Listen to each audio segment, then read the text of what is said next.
everybody, how's it going?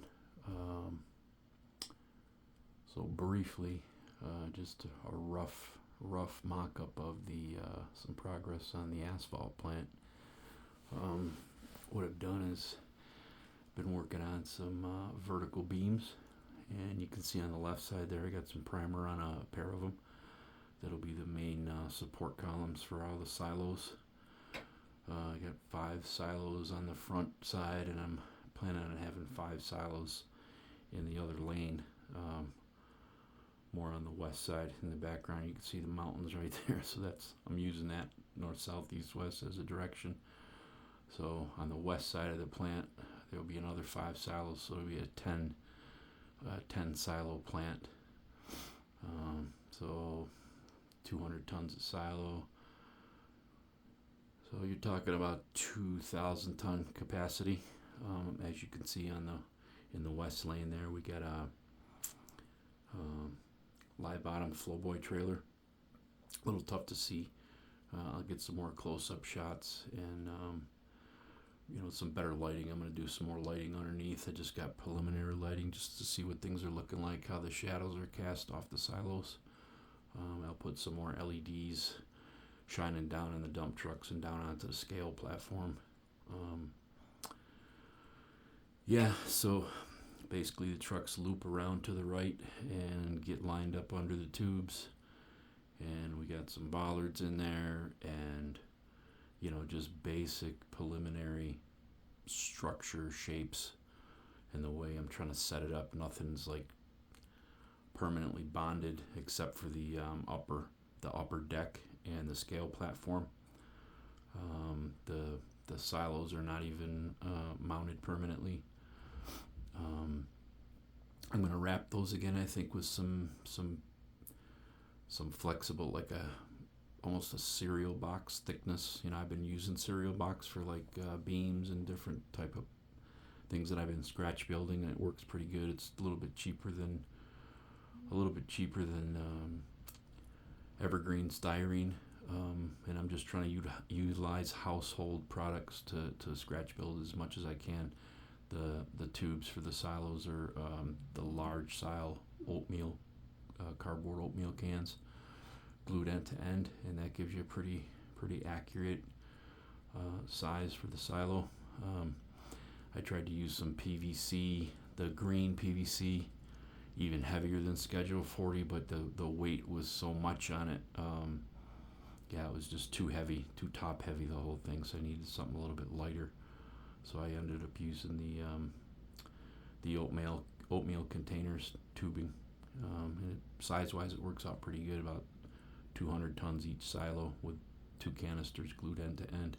Like I say, that middle one in the center there with the Gen Core on it, you can see I wrapped that one with like cardboard to simulate insulation for the silos, and you can still see some of the tubing, the glue marks and the seams on the tubing for the oatmeal containers. But like I say, we're gonna wrap those and get some markings on there and make them a little bit more accurate.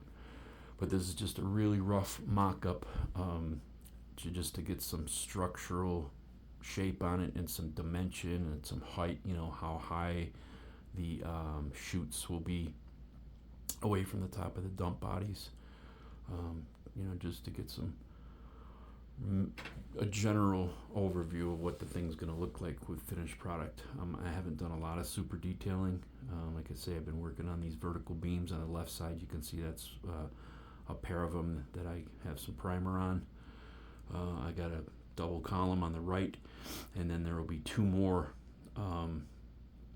There'll be 2 more pairs of vertical beams that will support probably the other 2 silos kind of centered up, so at least we can be able to see through the columns and see the trucks in there without obscuring too much of the visibility of the actual truck on the scale. I just roughly put some bollards up there, use some stone colors and like a blasted quarry for the right corner there, like as the trucks come around the corner and line up to get loaded. That's just like junk roofing material foam that I found in the street, and did some grays and some black washes on it. The background's probably going to come out. I got to figure something out for the wall. Thinking about using some model railroad, photograph background, like scale or forced perspective photo backdrops, like the railroad guys use. But I got to figure out maybe like a G scale or a O scale or something, just to make it look like some type of a background on the right corner of the wall there. I just got a piece of gray foam up there right now, but kind of do like the on the left side there, do like the daylight and the perspective of the mountains and the trees out the window. I'm in an upstairs bedroom doing the best I can with the space I have, but it gives it some height and some volume, some space behind it. So I want to leave the window feature, kind of leave the plant right where it is. Maybe I'll move it even more to the left to get some more daylight and to get some more skyline behind it. So yeah, that's where I'm at right now, and been a bit of work. That's why you haven't really seen too much. And then I've been busy at work also. I haven't had a normal weekend here in a couple weekends, or a handful of weekends, with Thanksgiving, and then we got some snowstorms back to back, so we've been busy getting roads cleaned and plowed and everything. So forgive me for not posting more regularly, but I will be working on that. Got a new phone here, so hopefully the quality's a little better. I didn't want to turn the overhead light on in the bedroom because it's kind of like an artificial looking light, so this is more like daylight look, or just like a little bit better scale lighting. I know it might be a little bit hard to see, but it's too much shine if I turn the regular overhead lights on that I got in the with the ceiling fan here. It doesn't look quite as good. I'll pan over and I'll show you the progress that I've made on the shop as well. The shop is sitting up on a pier, halfway on a pier, with some water underneath, almost like a wharf type of waterfront type of building, and then it'll transition to the asphalt plant you're seeing here. So it's New England-ish, northeast, kind of industrial type, New York City looking look and flavor that I'm going for. So yeah, that's where we're headed with it. So I did make a little bit of progress. It's taken quite a bit to get to this point, and we'll keep going. And maybe in this video or maybe another video, I'll sit down and show you what my process is for making the vertical structural beams. I don't know if I'm going to go with gray on those with some bolt detail, or leave them primer, or paint them black. I don't know. We'll figure out the color scheme on it. And hold on for a brief second here, and I'll get repositioned and pan in on the shop a little bit. Okay, so now we're looking at the to the left of the asphalt plant. We're looking at the shop. I've doubled the size of the shop, and I've gone with a brick wall, like an older age brick wall, because I wanted to, kind of replicate like the late 60s type of flavor on the right side of the shop, so I can use like older air compressors and older type equipment for photo purposes. Excuse me. And so yeah, I think the brick and the warmer light makes it look a little bit like old school back in the day. And I threw the B model and the old Beaver in there just as a kind of a gauge to set the tone, set the stage a little bit. The brick is just the green foam with the pattern drawn in there with a ballpoint pen. A little time consuming, but kind of fun, pretty rewarding.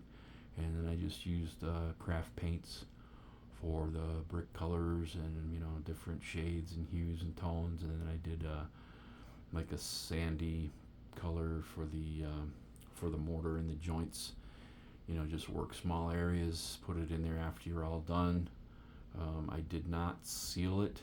I've been watching a couple other guys on YouTube. They say they don't seal it because it gives it like a faded, more weathered look to it. So I just wipe it off with a damp microfiber cloth once I get the mortar in between the joints, which is also just a regular cheap craft paint from Walmart or Hobby Lobby or wherever. It takes a bit of time, but I practice on a couple older pieces. Kind of got my technique down a little bit. And Euler's Workshop on YouTube has great tutorials on that. And I think he doesn't seal it prior to putting the mortar in the brick joints either. So I really like that effect. So shout out to him for putting that video how to do brick on foam. Euler's Workshop, check them out. Yeah, I put some more of I'm using the press, the peel and stick floor tiles, like the vinyl or linoleum floor tiles you can get at Home Depot or Lowe's for the concrete floor, and that kind of represents like a polished concrete floor, where they would sit and just burnish the power trowels into the finish of the concrete to give you a nice. We had that in our real shop, and it was nice, super easy to clean up, a lot less dust. It's a little bit slicker finish, but it looks really good. It's like a dark green mix of dark gray and green, but it shines a little bit, so it's not like that dull, the dull look of a typical shop floor that are super dusty. It worked out pretty good for us.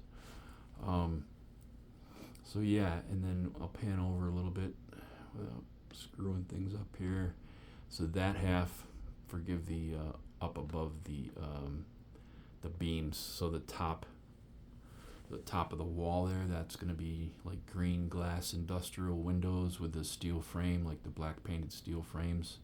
If you can envision that, where that burgundy piece of foam is on the top up there. So we're in the construction phase here. So I just wanted to give a brief overview of what we got going on. So that was the original footprint of the shop, where the PBR, the purlin bearing ridge metal siding is, and like I say, I pretty much doubled the footprint of the original shop. So if you look down below to the left, you'll see kind of like piers or posts driven in to the floor of the harbor or whatever, and the building sits on columns and piers. So to the right side is basically back to grade, like back to land, and then it tapers down. I won't show you this side because I got wires and stuff for the lights hanging off. But as I pan to the left, the grade changes and the building is like suspended out over piers, and you can see the shiny there with a half a tire. That's about the depth of the water right there with low tide. I got like a little buoy thing to the left of the tire. I just use like clear resin and paint to do the water feature. You can see my baseboard there and my bench work, but you get the picture. So the water would go under the floor of the shop and then transition up, and you can see the gravel and stuff there, and then we get into hard ground underneath, and I'll fill that with like riprap and cribbing and everything. So yeah, I'm kind of jumping around a little bit, but that's basically what we're looking like. I've been doing the industrial siding outside the building. For backdrop, and like an adjacent building is just corrugated cardboard with one of the smooth sides peeled off. Strip the cardboard off, give it some washes of different white, and stain it up with gray and rust and all that. Probably gonna, on the left there behind the foam column, I'm going to have another roll up overhead door, maybe halfway, 3/4 of the way up. And I want to kind of depict like a harbor scene. I was thinking about maybe like a tug tied up to the end of the shop right there on the left side. So that's kind of what we're looking at. And I'll get going with air compressors and jacks and tools. I just threw the die-cast pickup in there. That's F-150 as a size, to give it like to scale it out a little bit. It's bigger. and I've raised the ceiling a bit on it too, and better lighting up overhead. So, and I can change the lighting as well. So the lighting is adjustable. I can make it darker, night scenes, whatever. The columns are just cardboard. The black columns you're looking at are cardboard tubing, and then the bottom concrete is like just square, big, gigantic pieces of foam that I weather down. I don't know if I'm gonna stick with that. Maybe I will, maybe I won't. But for visibility and filming purposes, it works pretty good. I can get the camera in there and get the you can get the idea of what we got going on in there. So yeah, that's what's to come. We'll get the windows up top, maybe put some back lighting in there, make it look kind of cool. Get some more equipment in the shop and get it going. The tools and different displays. So yeah, that's where I'm at right now. It's taken from basically the time of my last video a handful of months. I think the last one I put out might have been in the summer, so to get to this point. And then the bottom, if you can see like the concrete behind the pier pilings driven in, that's foam as well, with just rust streaks, and I've tried to get some barnacles. I don't know if you can see right now, but some barnacle stuff on the bigger columns, which the bigger columns under the building are pill bottles painted up, and this is tidal, so it's like, you know, like New York City Harbor or brackish water, so the tide would go up and down. But yeah, I just kind of wanted some kind of a water feature for the diorama. I think it's pretty cool stuff. I'm even maybe considering pulling this to the right and pulling it away. There's the wall of the room is to the left, and if I could find like a 1/24 scale tug, maybe just like waterline it and moor it out there, and then leave that shop door open looking at the tug. I think that'd be kind of cool. But if you guys got any suggestions, put them in the notes. I try to respond to everybody. It might not be immediately, but from time to time I'll sit there and go through the comments and appreciate what you guys tell me, or suggestions or whatever. Like I say, I'll try to keep posting. Shop, the room here is kind of in disarray because I got diorama stuff going on. It actually two different dioramas, so it's kind of a little bit messy. We won't pan around. But the bench work, I'll pan down the bench work I got in, has been an absolute blessing. So that's a nice viewable eye level once you get everything on that top deck there. It's just 2x4 into the wall. I'll paint this face, like a flat black, or line it with some thin oak strip or something. I'll figure something out. But man, that's been really nice, like, to work on this diorama. It's something that's supported firmly and at the right height to view. Yeah, that worked out. I'm glad I took the time to do some bench work, and honestly, I need more bench work space. So yeah, we'll be working on that. Maybe like wrap this thing halfway around the room. That's pretty much all I got right now, guys. And stay healthy out there and stay safe. And I really appreciate the subscribers and the views and the likes and the comments. I never thought that I'd be getting even close to the amount of the views that I'm getting. So we'll keep it coming. We got wintertime coming up. I'll be getting going on some plow stuff I've been working on also. As you know, I've got a couple plows I'm building. So yeah, but I'm just trying to get these buildings and these scenes set up so I can do some better photography, get it up on my Instagram, get them up on Facebook. So yeah, and I just wanted, like I was saying before, that with the metal siding, that period's kind of more, if I want to photograph like late 70s, 80s, early 90s type of equipment, trucks, shop equipment, different styles of air compressors. I got a couple different air compressors. I got a newer version, like a Caser 10 horse double head compressor, and then I got the older duplex that I built, which I have to get painted and installed. I'm going to do the plumbing and air lines and filtration and everything, and maybe I'll set the duplex over here with some older air tools and a shop bench and all that, and then the newer version will be over here on the left side with the PBR siding and the structural metal beams. so we can get different eras of time, you know, because I like those. I like the different eras, you know, like 60s, 70s, 80s, 90s stuff, you know. So yeah, hope you enjoyed it, and